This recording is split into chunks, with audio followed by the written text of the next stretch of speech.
Movie का नाम है वंडरिंग अर्थ 2023। तो कहानी के शुरू में हमें बताया जाता है कि सूरज आहिस्ता आहिस्ता बढ़ता जा रहा है और आने वाले 100 सालों के बाद वो इतना ज्यादा बढ़ जाएगा कि पूरी दुनिया को अपने अंदर संभालेगा। अब इसी तबाही से बचने के लिए सभी मुल्कों ने मिलकर एक गवर्नमेंट तैयार की जिसका नाम यूईजी था। इस गवर्नमेंट ने बहुत सारे प्रोजेक्ट्स तैयार किए जो आने वाले वक्तों में इंसानों की बेहतरी के लिए काम आ सकते थे। इस प्रोग्राम में इंसानों के दिमाग को एआई कंप्यूटर की मदद से चिप में स्टोर किया जाता था। इससे होता ये था कि वो मरने के बाद भी अपनी फैमिली के साथ रह सकते थे, यानी कि उनके दिमाग को किसी भी चीज में ट्रांसफर किया जा सकता था। लेकिन इन प्रोजेक्ट में बहुत से पैसों की जरूरत थी, तो इसीलिए पैसे ज्यादा न होने की वजह से इस प्रोजेक्ट को बंद कर दिया गया। आगे इनका एक और प्रोजेक्ट था जो वंडरिंग अर्थ था। इसमें अर्थ जमीन पर बहुत से इंजन लगाए जाने थे ताकि ये जमीन को उसकी जगह से थोड़ा सा मूव कर सके, यानी कि उसकी जगह से हटाकर उसे दूसरे सोलर सिस्टम में भेजा जा सकता था ताकि ये सूरज से आने वाली तबाही से उसे बचा सके। मगर इन इंजन को लगाने से पहले इन इंजन का टेस्ट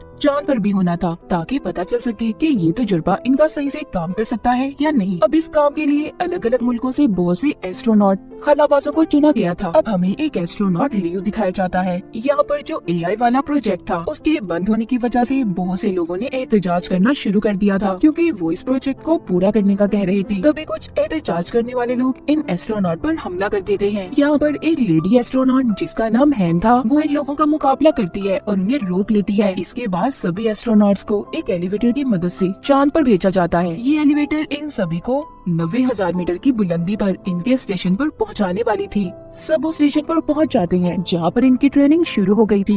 वक्त गुजरने के साथ साथ इनकी ट्रेनिंग भी पूरी हो जाती है। लियो और हैन इस ट्रेनिंग के दौरान दोनों एक दूसरे को पसंद करने लगे थे। इन दोनों की ट्रेनिंग अब जब पूरी हो गई थी तो हैन अपने साथियों के साथ चांद पर जाने वाली थी और कुछ दिनों के लिए वो अब लियो से भी नहीं मिल सकती थी। इसीलिए लियो उसके लिए वहाँ पर फूल लेकर आता है। लेकिन इससे पहले लियो फूल लेकर एलिवेटर से बाहर निकलता उसका दरवाजा बंद हो गया था और वो भी इन्हीं के साथ यहीं पर फंस जाता है। वो एलिवेटर अब चांद पर जाने के लिए चलना शुरू हो गई थी। इनके पास कोई और रास्ता नहीं था, इसीलिए हैन जल्दी से लियो को स्पेस सूट पहनने का कहती है ताकि वो इनके साथ जा सके। पर तभी इन्हें पता चलता है कि इनका सारा सिस्टम हैक हो गया है, यानी कि उनके सारे सिस्टम को किसी ने अपने कंट्रोल में कर लिया था और उनकी बेस पर भी ड्रोन से हमले होने लगे थे। साथ ही साथ इनकी एलिवेटर अब दोबारा से जमीन पर जाने वाली थी। तभी इनकी एलिवेटर में एहतजाज करने वाले लोग भी आ गए थे। वो इन पर हमला कर रहे थे। वो सभी की आईडीज यानी कि इनकी शिनाख्त को चुराने लगते हैं ताकि वो इनके सिस्टम को पूरी तरह से अपने कंट्रोल में कर लें। वो इनके स्टेशन को तबाह करके पूरी तरह से उस पर कब्जा चाहते थे। उन्होंने बहुत सी जगहों पर बॉम्ब्स लगा दिए थे। लियो और हैन अपने एलिवेटर में उनका मुकाबला करते हैं। अब जो उन्होंने बॉम्ब्स लगाए थे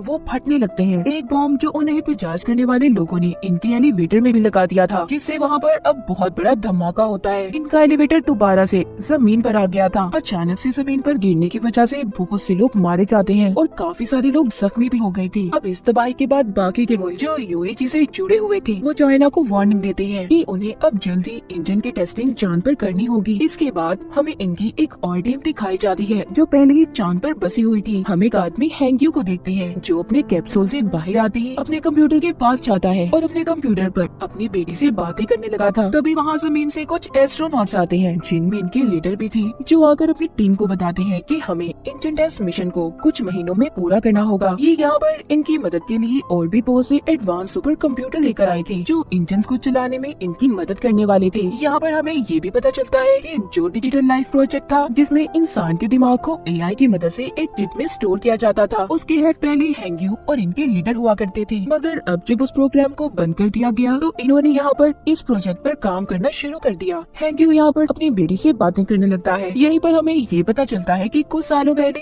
हैंग्यू की फैमिली का एक्सीडेंट हो गया था, मगर उसने अपनी बेटी की मरने से पहले उसके दिमाग पर एआई वाला पहला तजुर्बा किया। उसके दिमाग को उसने एआई की मदद से चिप में स्टोर कर लिया, मगर उसका ये तजुर्बा बस कुछ वक्त के लिए ही था। यहाँ पर जो हैंग्यू के लीडर सुपर कंप्यूटर को लाए थे, हैंग्यू उसकी मदद से अपनी बेटी को दोबारा से एआई रोबोट बनाकर जिंदा करना चाहता था, मगर उसके लीडर इस काम के लिए उसे मना कर देते हैं क्योंकि ये काफी खतरनाक था। कुछ दिन गुजरने के बाद चांद पर तूफान आ जाता है, जिस वजह से इनका नया कंप्यूटर बुरी तरह से बर्बाद हो गया था। अब इनके पास इंजन को चलाने का कोई दूसरा रास्ता भी नहीं था, इसलिए अब ये सब अपने पुराने कंप्यूटर्स को इस्तेमाल करने का सोचते हैं। मगर इनकी सारी डिटेल जानकारी हैंक्यू के पास थी, जो इन्हें देने से मना कर देता है। जब लीडर उसे ये कहता है कि उसे इनकी मदद करनी होगी, हैंक्यू अब उनकी मदद करने के लिए तैयार था। मगर वो लीडर से ये कहता है कि आपको मुझसे ये वादा करना होगा कि जो भी नया सुपर कंप्यूटर बनाया जाएगा उसके बारे में सारी डिटेल्स आपको मुझे भी देनी होगी। वो उसकी मदद से अपनी बेटी को AI यानी रिपोर्ट फॉर्म में वापस लाकर जिंदा करने वाला था। अब लीडर उसकी बात को मान गया था। हैंक्यू पुराने कंप्यूटर्स को ऑन करता है, जिसकी मदद से इंजन स्टार्ट हो गया था, यानी कि इनका जो टेस्ट था उसमें ये लोग कामयाब हो जाते हैं। अब इसी टेस्ट की वजह से चांद अपनी जगह से हट गया था और साथ ही जो जमीन पर इन्होंने इंजन को लगाए थे वो भी ऑन आ जाते हैं, जिससे जमीन भी अब थोड़ी सी अपनी जगह से हट गई थी। ये लोग आहिस्ता आहिस्ता अपने इस प्रोजेक्ट में कामयाब हो रहे थे।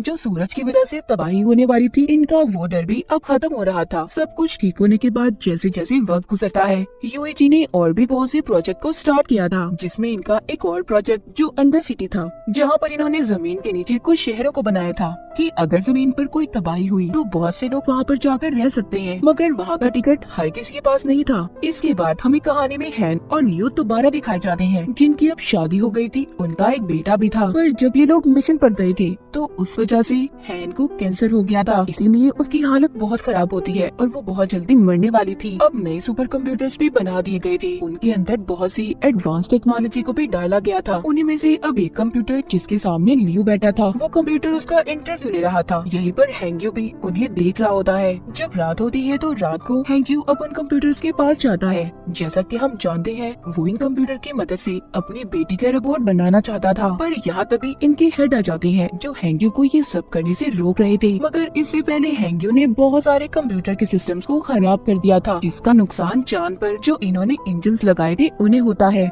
वो अब कंप्यूटर के इस गलत सिस्टम पावर से फट गए थे, जिस वजह से चांद अपनी जगह से हट गया था और 7 दिन के अंदर अंदर वो जमीन से टकराने वाला था। इसीलिए चाइना अपने अंडरग्राउंड शहरों को भी खोल देती है ताकि लोगों की जान बच पाए। उधर है लियो से कहती है कि मैं कुछ दिन में ही मरने वाली हूँ, तो इसीलिए तुम मेरा अंडरग्राउंड सिटी कार्ड तुम अपने डैड को दे देना, ताकि अगर तुम स्पेस हना में जाओ तो पीछे तुम्हारी डैड हमारी बेटे के साथ सही सलामत रह सके। कुछ दिन के बाद हैन की भी मौत हो जाती है और लियो की डैड उसके बेटे को लेकर अंडरग्राउंड शहर में चले गए थे। चाइना भी पूरे शहर में ये खबर फैला देता है कि चांद बहुत जल्दी जमीन से टकराने वाला है, मगर साथ ही साथ वो ये भी कहते हैं कि इसका हल भी इन्हीं के पास है। वो स्पेस में जाकर चांद पर बहुत से धमाके करेंगे, जिससे चांद जमीन से थोड़ा दूर हो जाएगा और फिर जमीन पर इंजन्स को लगाकर उसे चांद से दूर ले जाएंगे। और इस काम में इन्हें गवर्नमेंट की भी मंजूरी दे दी गई थी। लियो भी अब इस मिशन में स्पेस पर चला गया था। वो जाकर स्टेशन पर अपने हेड से मिलता है जो इसे ट्रेनिंग देने वाले थे। जब लियो की ट्रेनिंग पूरी हो जाती है, ये अब अपनी टीम के साथ स्पेस क्राफ्ट में बैठकर चांद की तरफ निकल गया था।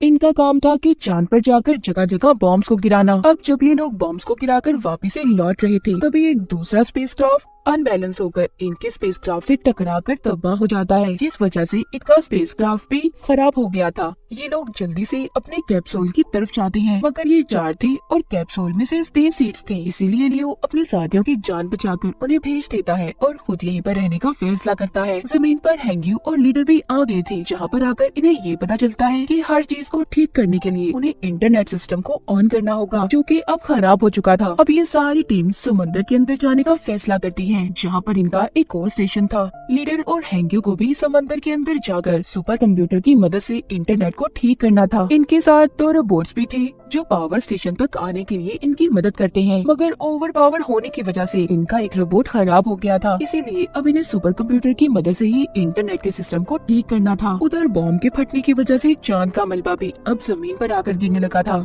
जिसका कुछ हिस्सा समंदर में भी हैंक्यू और लीडर के पास जाकर गिरता है, जिस वजह से अब इनके स्टेशन में भी समंदर का पानी आने लगा था। लीडर पानी में डूबकर मरने वाले थे। हैंक्यू उन्हें बचाने की कोशिश करता है, मगर नहीं बचा पाता। लीडर मरने से पहले हैंक्यू को सुपर कंप्यूटर का खुफिया कोड बता देते हैं, जिससे इंटरनेट को बहाल करके दुनिया को बचाया जा सकता था, जो बताने के बाद लीडर की मौत हो गई थी। उधर दूसरी तरफ गवर्नमेंट भी अपनी कोशिशों में लगी हुई थी। वो इस मुसीबत से बचने के लिए 300 लोगों की टीम स्पेस में भेजने का फैसला करते हैं, जो जाकर चांद पर बॉम्ब गिराने वाले थे। अब ये टीम जाकर स्पेस में लियो से मिलती है जो अभी भी स्पेस में ही था। ये लोग इसे कैप्सूल में बिठाकर वापस से अर्थ पर भेजना चाहते थे, मगर लियो जाने से इनकार कर देता है। उधर हैंग्यू अभी भी इंटरनेट सिस्टम को ठीक नहीं कर पा रहा था। वो जानता था कि अगर उसने जल्दी इंटरनेट सिस्टम को ठीक न किया तो चांद जमीन से टकरा जाएगा, जिस वजह से ना ही इंजन ऑन होंगी और ना ही जमीन अपनी जगह बदल पाएगी, यानी कि सब कुछ खत्म होने वाला था। इस मिशन के पूरा होने के लिए सब लोग दुआएं मांग रहे थे। अब जो 300 लोगों की टीम चांद पर गई थी, वो वहाँ पर बड़े बड़े बॉम्ब से धमाके करते हैं,